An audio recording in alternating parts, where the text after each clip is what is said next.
Good morning. Today we are going to continue on talking about our shepherds.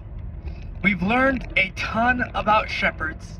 I think we all have a really good idea of what I'm referring to when I'm referring to a shepherd now. Now, in society, right now, on the world stage, like we talked about, people look at America as either a shepherd or a predator. I want to explain to you why America has gone from a shepherd to the rest of the world's purview to a predator. Now, we as Americans, we would like to think that people from the outside and other countries, they look at us and they see a protector. They see a first world power who has the capability to assist them, help them, and free other nations and create other democracies. But what we find out is that isn't always the case.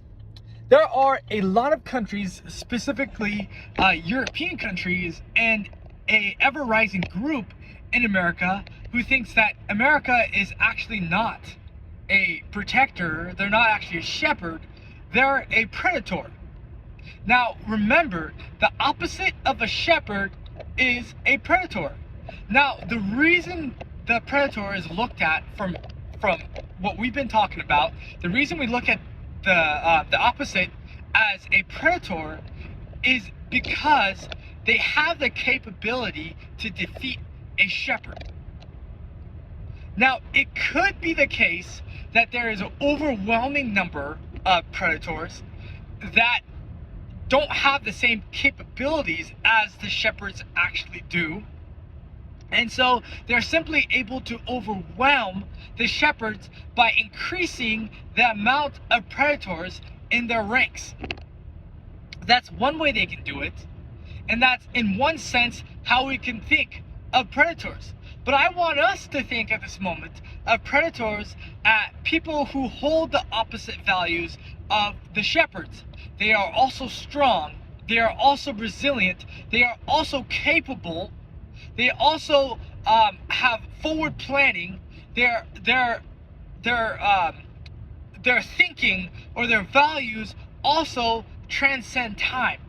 But in this case, that's not really good, right? Because instead of thinking, well, in any generation, they would have had a problem with slavery, we would think in every generation, rather, they would wish for society to allow something like slavery, or for using others as a means to an end. Predators are incredibly dangerous. It is easier to be a predator than it is to be a sheep. Only in given societies. And it depends on the institutions which we have built.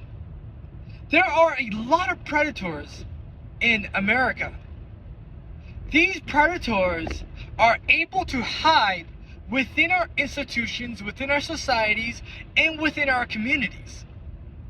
The amount of predators that you have within a given society is also allowed by the amount of sheep in society and the tolerance of the sheep in society.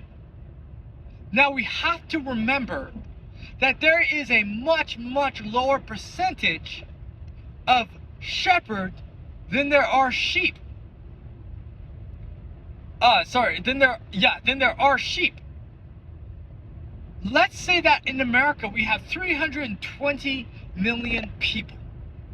We want to think that only likely 1.5%, maybe 2.5% of the American population is actually shepherds.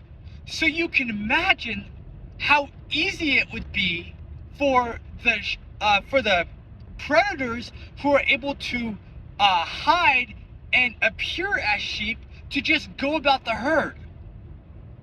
Now, at some point, you're gonna have to think that the sheep have some kind of responsibility to sound the alarm. They're going to be around these predators from day to day. Sheep know what other sheep look like. They know what other sheep do. Even though sheep aren't shepherd, they have some level of discernment. They're able to say, hey, these values, these characteristics, these ethics, and these morals are why we are sheep and why we have shepherd. It is also how we should be able to discern our shepherd from our predators. But like I said, it depends on the tolerance of the sheep. What changes the tolerance of the sheep? So what actually changes the tolerance of the sheep is peace times, comfort, peace, right? That is what decides the tolerance of the sheep. If the sheep are currently not experiencing any kind of hardship, if their lives are easier than maybe it used to be, if they haven't been involved in any conflicts in which they've had to take any sacrifices, their lands, their cities haven't been hit, 500, 300 people haven't ran across their border and killed a bunch of their people. They're not experiencing that. Native Americans aren't shooting rockets into cities. Reservations aren't having raids into the general public and killing and taking and raping people. If these things aren't what they're used to, if these things aren't what's happening, then the sheep are going to have a higher tolerance for predators. They're not going to care as much about identifying predators, and they're for sure not going to be thinking about the next steps that have to be taken to ensure that the predators don't begin to harm them. Remember that story I told you about the sheep near the edge of the cliff? Those were predators that were clearly predators because they didn't care about hiding. Those predators have more of a violence tendency, so instead of embedding themselves in the larger society, they are much more obvious, they're more standoffish, and you know when they're coming. So both the shepherd and the sheep immediately know who the predators are. But that's only one kind of predator. The other kind of predators are the predators that we would refer to like Tucker Carlson. We would refer to him as a different kind of predator. Not that he doesn't lack some kind of violence tendency, but he's not the kind of predator that wants to run out from a forest and wants to grab the sheep, drag them away from their home. That's not the kind of violent tendencies that these kind of predators have. The kind of violent tendencies that these predators have is to sow chaos and to undo what the shepherd have done. You see, the kind of violence that they want to push forward is not the direct harm of the sheep, but rather it's a means of taking power away from the shepherds and ruling the sheep. That is how they sow chaos. You see, these kind of predators are going to shake things up. They're going to begin by convincing the sheep that those who have been their shepherds are not doing all that they can, that they're compromised, and that something different needs to happen. They're going to say something like, hey, they haven't been doing a great job. Let us take charge. Give us the power. We will take care of you like you've never been before. Are you tired of sending your sheep to the shepherds to become warriors? Are you tired of seeing your your sons and your daughters go to the shepherds to prepare for war and to fight battles? Aren't you tired of that? Aren't you tired of the shepherds going off into distant lands and taking preventative measures and fighting predators so as to now allow them towards our land? Aren't you tired of that? Well, if you are, as the predators, we can become your sheep. We are willing to change our outlook. We don't want to harm you in that sense. We want to do something better for you. Now, you're probably still thinking, well, where is that, intent? That cruel kind of intent. Now, I told you that the difference between a predator and a shepherd is their intent.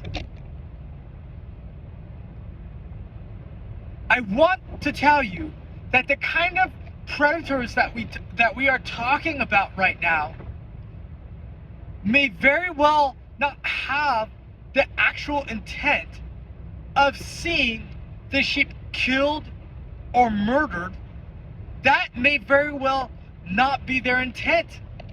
They may actually very well be coming in with a good intent. But what we're going to argue is that it doesn't really matter what your intent is if you ignore reality. It doesn't really matter.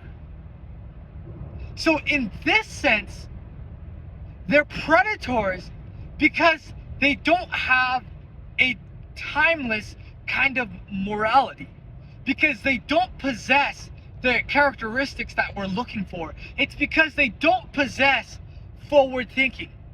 I've built a case for you on exactly why it is that shepherd should go out and they should ensure the battle never comes to their home. Taking preventative measures is essential as shepherds.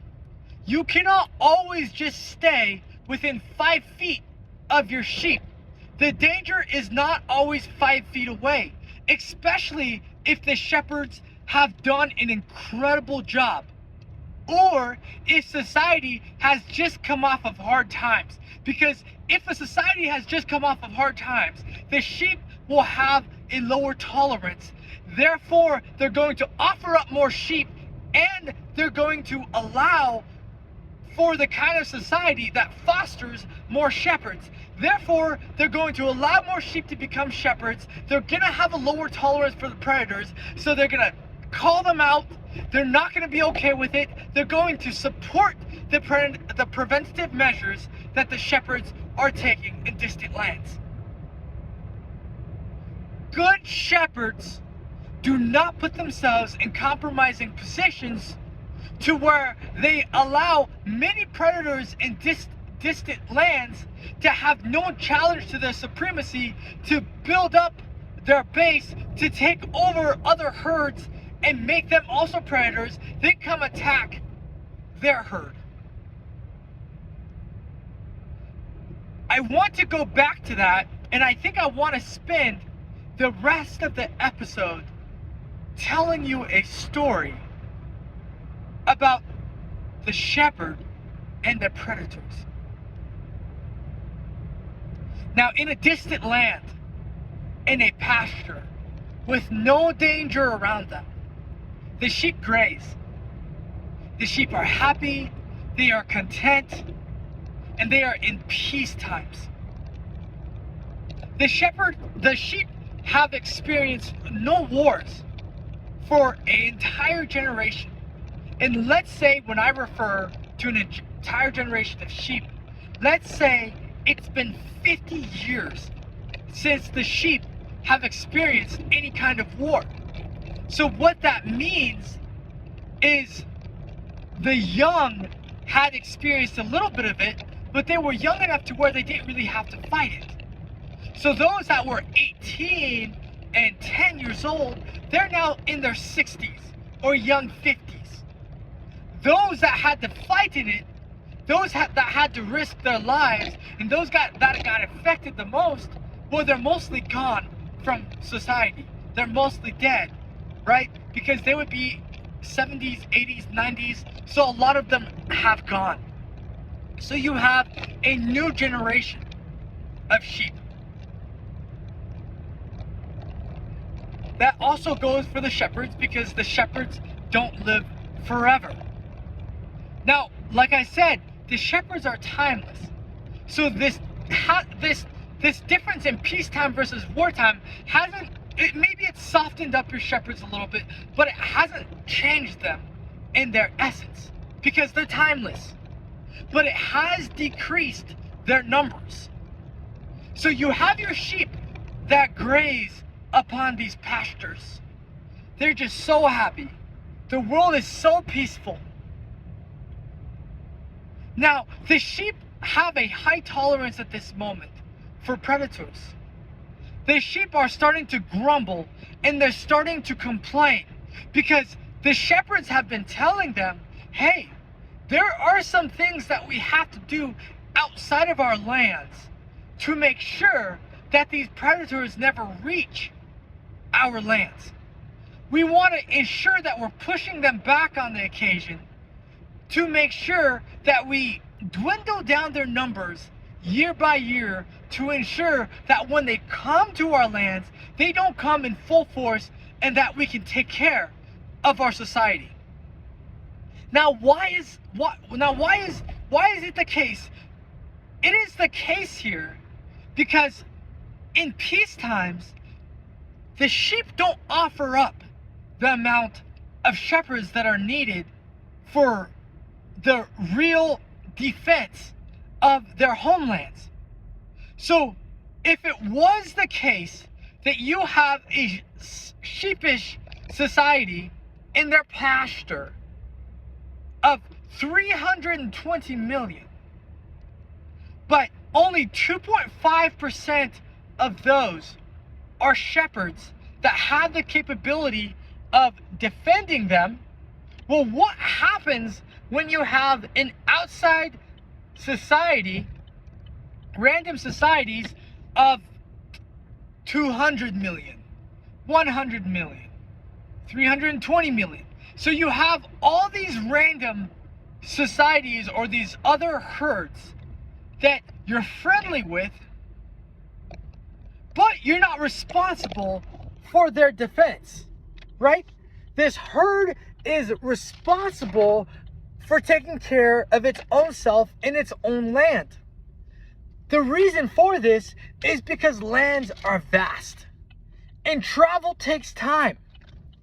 Now, we're talking about sheep, so we don't have jets and we don't have railroads and we don't have cars. We have to travel by foot to fight the battles that we have to fight. I will be right back.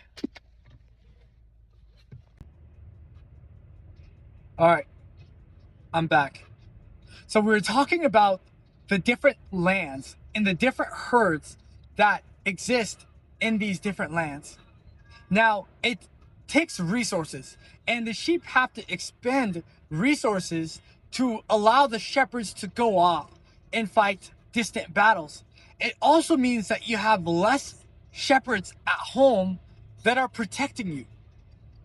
Now, in our story, we don't have oceans that divide the sheep. Rather, we have large rivers.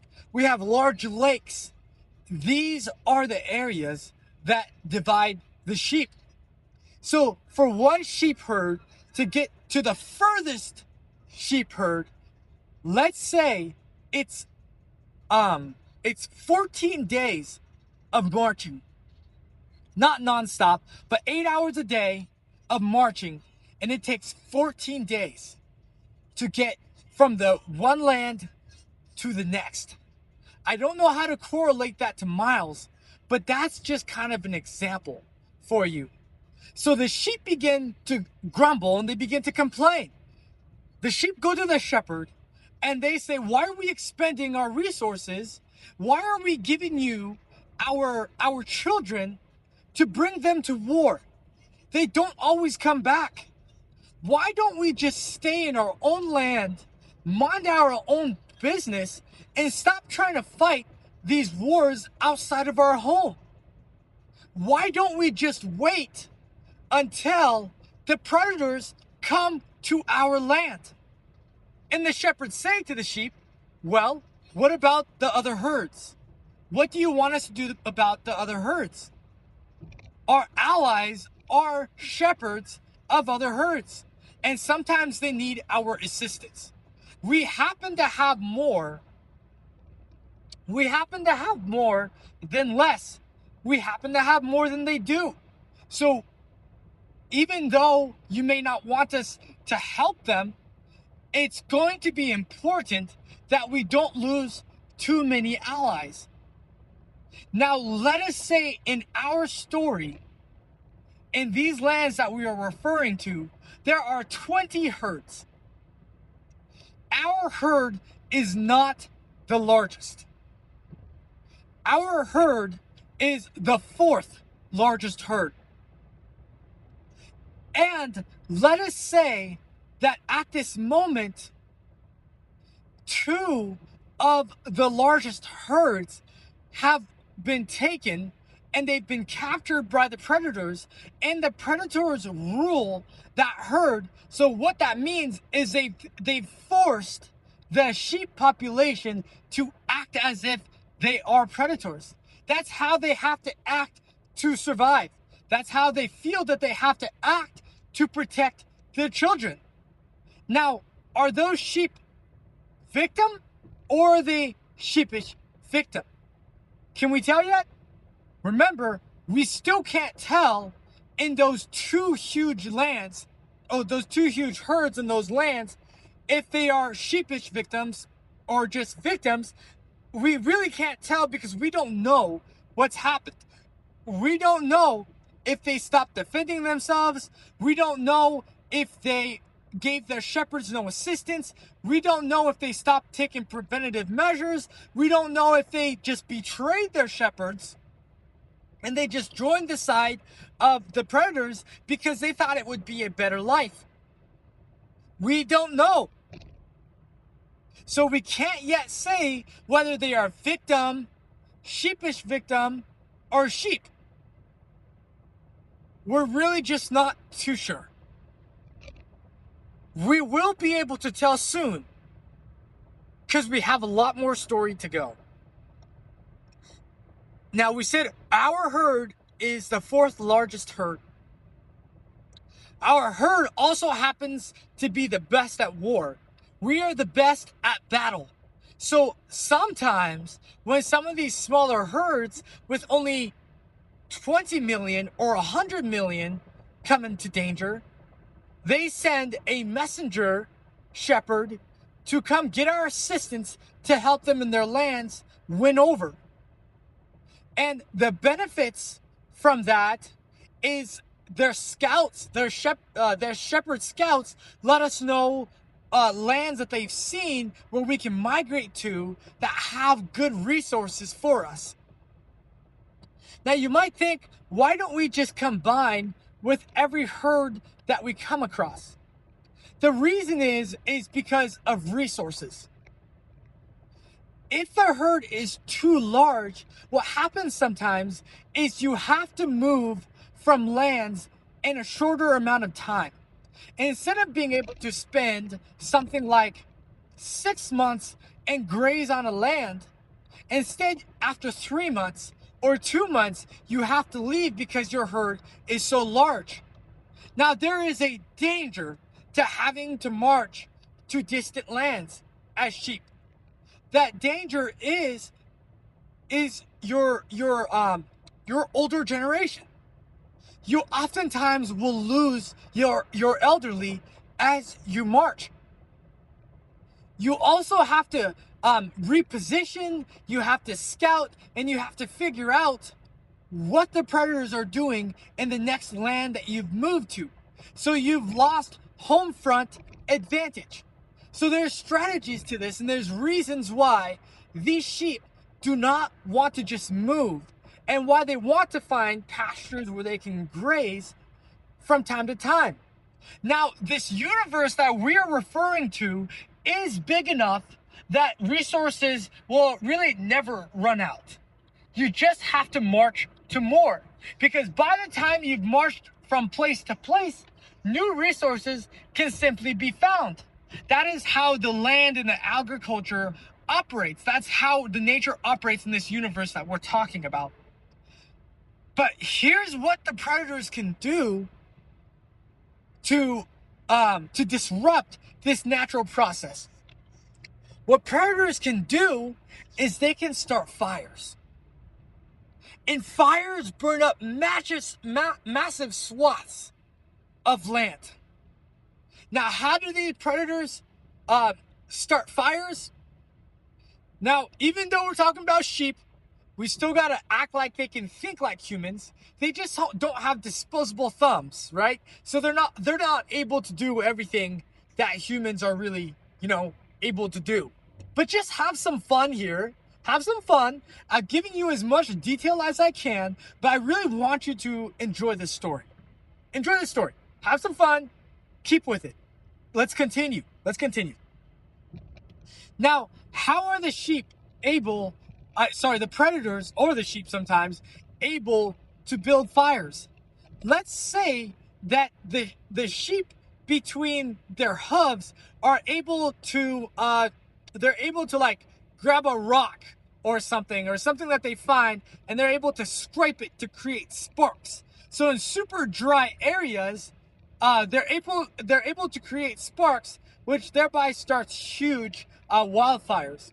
And these huge wildfires, they destroy lands and huge swaths of land and resources. And these huge fires can sometimes, depending on the size of the herd, they can destroy an entire herd, because sometimes a herd cannot escape the fires. Some herds do not have resources like other herds have. Some herds have expended almost no resources on their shepherds. So sometimes they can't afford scouts to go out and look for danger, and sometimes they don't see what's coming. So when the fire, they're finally able to see it, it's so quickly upon them. And sometimes they're not able to outrun it. What happens in these scenarios is the weak and the old are lost first. So these things are detrimental. Now, these forest fires don't only happen from predators. They can happen because of stupid sheep, right? They can also happen because of stupid sheep. That's why society, or the herd, they all have some kind of responsibility to hold each other accountable and to make sure, that no one is going off and trying to start wildfires. What do you think so far about this story? What do you think? Do you think that the sheep should allow the shepherds to go off to distant lands and fight? Do you have enough information yet to make that decision? Or to you, is it just really a natural given? Well, of course, the shepherds should be going out to distant lands and fighting. Of course, that's what they have to do. That's just a given. What do you think?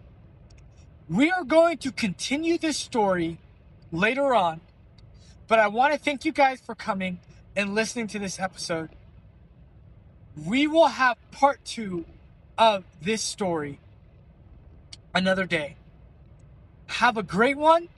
I hope you had fun listening to this story. Stories are important, they're fun, and they're good ways of grounding us in reality.